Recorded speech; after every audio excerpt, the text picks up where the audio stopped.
Welcome to the deep dive. So you've sent over some really great materials. Professor Shihmin Lo's lecture notes, these summaries, even a Q&A guide. It's all about building a successful venture, right? Yeah. Especially using the lean startup ideas. Yeah, it's quite a comprehensive look. Definitely. So our mission here is to really pull out the core principles, the actionable stuff from these notes that can genuinely help anyone listening who's, in that entrepreneurial space. We're going to cover quite a bit, starting with, like, what even is entrepreneurship according to Lo, then moving into designing the business model. Validating it, measuring success. Right, and even dealing with competitors. Yeah. So maybe just to kick things off for our listeners, thinking about their own projects, what's the big challenge or question on your mind right now? Well, jumping right in, it's interesting how Professor Lo starts. He really wants to nail down the basics of entrepreneurship itself and that memory breakdown method he uses, and it's quite clever, actually. Yeah, okay, yeah, let's unpack that. He splits the word up. So enter is getting into the market. Entering the market. Then prize, that's about seeking rewards. Not just any profit, but aiming for those supernormal profits, the big wins. Right, the game changers. And enterprise, that's the business itself. The undertaking, the venture. Then our heir is simply the entrepreneur, the person. The driver, okay. And ship, that sounds like qualities. Exactly. Leadership, partnership, the activities, the sort of skills and actions involved. Got it. So putting it all back together, what's Lo's takeaway definition? It boils down to entrepreneurship is this whole process. Entrepreneurs entering a market, going after rewards, and it all involves their personal traits and the actions they take. It's active. It really emphasizes the doing part and the person behind it, not just an idea floating around. Precisely. It's the whole journey. Okay, so building from that definition, he then introduces these entrepreneurship 4 T's. Sounds like essential conditions for a startup. Yeah, crucial conditions. And what's key is he sees them as interconnected. You kind of need them all working together. The first T is team. Right. Always hear about the importance of the team. And he really stresses it: reliable, collaborative, not just warm bodies, but people who actually work well together. Makes sense. A great idea with a dysfunctional team probably won't fly. What's next? The second T. That's technology. But it's broader than just like inventing something brand new. It's about your core capability.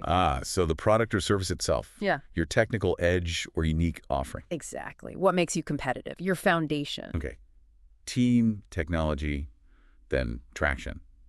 What's that about? Market. Market attractiveness, is there demand? He talks about market size potential, growth. Basically, is anyone actually going to want this thing? So are people interested? Is the market big enough to sustain you? You hear about metrics here too, like customer acquisition, churn. But the core idea is the market pulling your product? That's real traction. Right. Crucial. You could have the best team, amazing tech, but if nobody cares, uphill battle. And the last T, turnover. Sounds financial. It is. It's about capital flow. Can you get funding? And importantly, can you use that money efficiently? It's the financial engine, the sustainability piece. So team, technology, traction, turnover, all linked, all vital. Weakness in one pulls the others down. Okay, that lays a strong foundation. Where does Professor Lo guide us next after understanding these basics? Logically, it's designing the actual business model. And for that, he brings in the business model canvas, the BMC. Yes, the BMC. Familiar tool. Helps lay it all out visually. Exactly. It's great for structuring your ideas and also for communicating them. But for early stages, he suggests really focusing on a few key parts. Which ones does he highlight? Because it has, what, 9 blocks? He really zooms in on the value proposition, the VP first. What value are you actually offering? So what problem are you solving, or what benefit are you creating for someone? Precisely. And he connects it interestingly to the marketing idea of positioning. How do customers see you? What space do you occupy in their minds? Okay, so what you offer and how it's perceived, that naturally leads to who you're offering it to, right? Absolutely. The target audience, or TA. You have to know who you're building for. Otherwise, even a great VP might miss the mark completely. So how specific do you need to get? Is millennials good enough? Probably not, no. This is where he talks about creating a persona. Like a fictional customer profile. Yeah, exactly. Give them a name, age, lifestyle details, maybe even how they'd specifically use your product. It makes the TA much more concrete, helps you empathize. Right, puts a face to the target. And then the customer journey. Why map that out? That follows the customer's whole experience, from first hearing about you to considering, buying, using, even giving feedback. The whole life cycle. Uh-huh. And mapping it helps you spot the pain points. Where do they get stuck? What influences their decisions? It lets you tailor everything better. See it through their eyes. Okay. And he mentions STP segmentation, targeting, positioning, but with a twist for startups. Yeah, he notes that while STP is standard marketing for a startup, that T-targeting needs to be laser-focused. It's not broad segments, it's precise targeting. Like really zeroing in. Exactly, finding that very specific group of early adopters who will resonate most strongly with your initial offering. Think niche within a niche sometimes. Makes sense when resources are tight. Yeah. Okay, value prop, target audience. What else is key for creating that value in the BMC? He points to key activities, KA, and key resources, KR. But KA is what you do. The core things your business does to deliver the VP. He links it to the corporate value chain, all the steps involved in creating and delivering. And KR is what you need to do those things. Yep, the assets. Tangible stuff like equipment, money, but also intangible things like patents, brand, talent, the necessary ingredients. Got it. What you do, what you need, and then key partners. How do they fit in? Sometimes you don't have all the resources or can't do all the activities yourself. So key partners are external companies or people who help you create or deliver that value. Suppliers, distributors, collaborators. So leveraging others strategically. Exactly. And he stresses the link KP, KA, KR all need to work together to support the VP. It forms your complete value chain. Okay, that paints a clear picture of designing the model. What's the critical next step, according to Professor Lo, once you have this blueprint? Testing it. Getting it out into the real world. And this is where lean startup principles really come into play. The core idea, avoid waste. Waste of time, money, effort, building something nobody wants. Exactly, which leads directly to the minimum viable product, the MVP. Ah, the MVP. What's his take on it? What is it, really? He defines it as a really basic version. Just the core features needed to solve the main problem for your early adopters. The key is getting it out fast. For feedback. For feedback, for learning. He calls the MVP phase exploration. It's about that first crucial step going from 0 users to finding that initial group who get it, that 0-1 breakthrough. Not perfection, but validation. Get something functional out there, and once it's out, you watch how people adopt it. The user adoption curve. Right. People adopt things at different speeds. First, you have the pioneer users, the innovators. They love trying new stuff, even if it's buggy. The tech enthusiasts. Often, yeah. Then come the early adopters.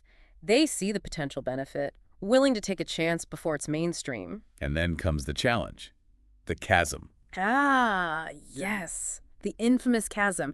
It's that big gap between the early market, innovators, early adopters, and the mainstream market. Why is it so hard to cross? Because the mainstream is different. They're more pragmatic. They want proven solutions, references, stability. Early adopters might buy into a vision.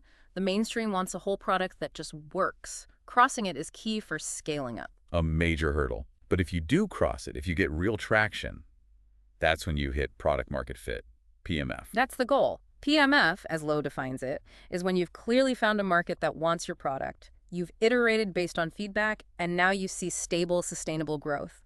The market is pulling the product from you. It's clicking. You're not just pushing anymore. And what happens after PMF?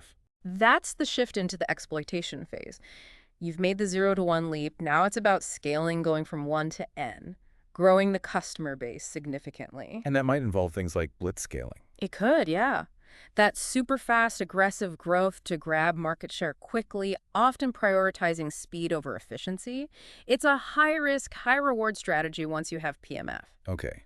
But what if you're iterating, testing the MVP, talking to users, and PMF just isn't happening? That's a critical point.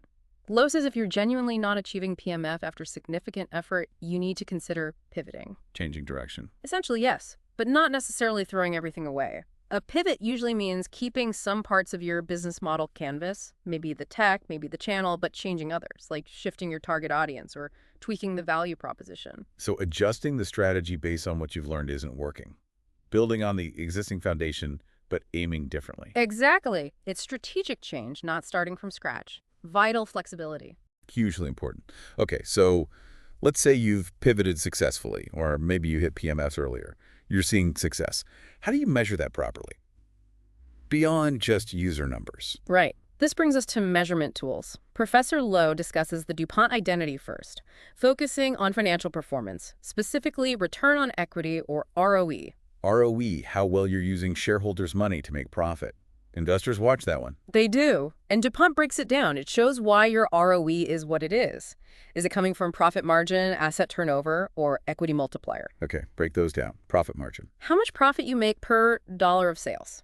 Basic profitability. Asset turnover. How efficiently you're using your assets, your stuff to generate sales. Are you sweating your assets effectively? And equity multiplier. That sounds like debt. It reflects financial leverage. How much debt are you using to finance your assets?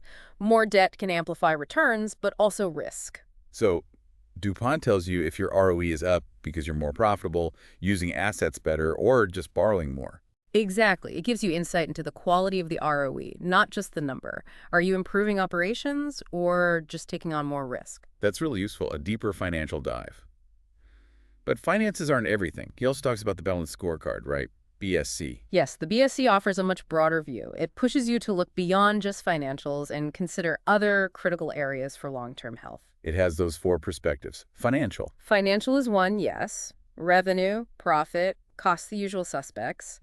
But then there's the customer perspective. How happy are the customers? Do they stick around? Market share. Precisely. Are you delivering what they value? Then the internal process perspective. How well are things running inside the company? Efficiency, quality, operations. Are your core processes effective and efficient? And finally, the learning and growth perspective. That sounds future-focused. Innovation, employee skills. Exactly. Your ability to improve, innovate, and adapt. Talent development, organizational culture, capacity for change. Lo emphasizes that the BSC helps you focus on building sustainable competitive advantage, not just hitting quarterly numbers. And so it connects the dots, how improving internally, developing people, and satisfying customers ultimately leads to better financial results. A much more complete picture. A much more balanced picture, hence the name. Makes sense.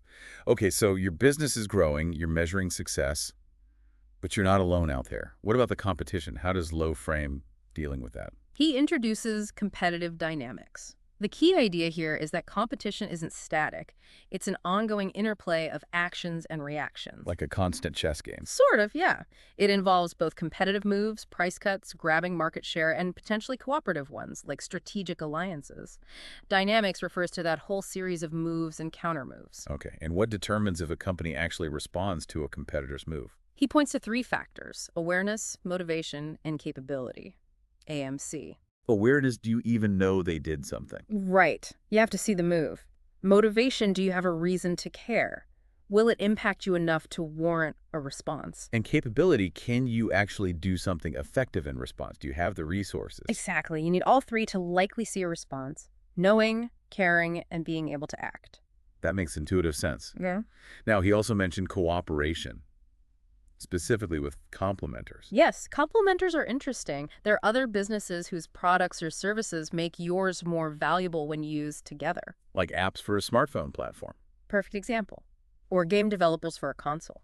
Working with complementers can actually grow the entire market, creating more value for everyone, including you. It's not always zero-sum. So finding ways to collaborate can be as important as competing directly, expanding the pie. It can be a very powerful strategic lens, absolutely. Looking for those win-win partnerships. Wow, okay. We've really journeyed through Professor Lo's framework here. From defining entrepreneurship and the 4 T's, through the business model canvas, validating with Lean and MVP. Crossing the chasm to PMF, measuring with DuPont and BSC. And finally, navigating competitive dynamics and complementers. It really does all connect. It does, and I think the big takeaway from these materials isn't just the theory, but how these frameworks give you practical tools, ways to actually think through the process and tackle the challenges. Definitely feels very actionable. So maybe a final thought for everyone listening, reflecting on their own situation and these ideas we've just unpacked. What's one concept, maybe 2, that jumps out as something you could apply or explore right now? Based on all this, what is that 0 to 1 breakthrough you're really focused on achieving?